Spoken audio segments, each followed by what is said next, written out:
G'day cocktail lovers. This is a variation on a brandy sour, or a brandy daisy I guess, using some unconventional ingredients.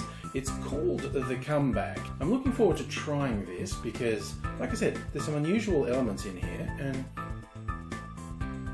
I tell you what, for a sour or a daisy, it's got a bit of kick flavour-wise, which is what I was hoping for. I've improvised based on a recipe I found online, and I always recommend improvising. It keeps life interesting. My improvisation started, this has a shrub rather than a citrus as the sour element.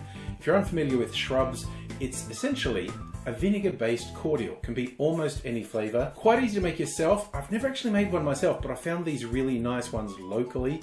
This is a cherry shrub that I'm using in this cocktail. As I mentioned, this is a brandy cocktail. The recipe I found said to use cognac. This is technically not cognac, although Martell make cognac, and this is their VSOP cognac, but they've finished it in ex-bourbon barrels.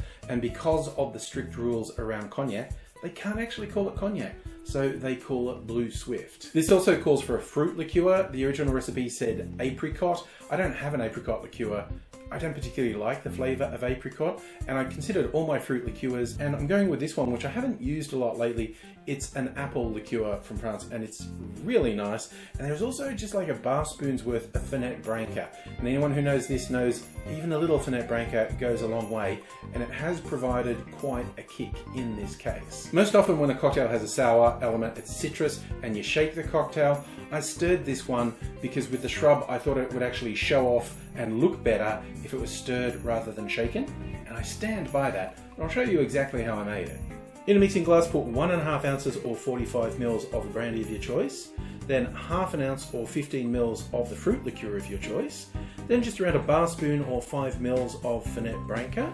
Then we're doing 1/4 ounce or 7.5 mils of the shrub, and finally we're putting in a bar spoon or 5 mils of maple syrup.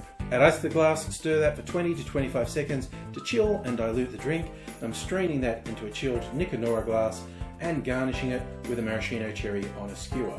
I like the way this looked on paper, and I also like the idea of experimenting with the base recipe, and I'll actually put both in the description. I'll put the base recipe that I noted and then the recipe that I used when I put this together, and I'm hoping I remember when I edit to do that. Do it, okay? Just do it, as a man once said. It's really come together. Like, I thought it looked interesting, and it's got a real kick. It's not as sort of light as a lot of sour and daisy type cocktails are. It's a combination of, use a brandy with a bit of oomph, and just even that little bit of Fernet Branca takes it to another level. Makes it for a really interesting drink. So if you're in an experimental mood, I suggest you give it a go and make a comeback. Until I see you again, I'll say cheers.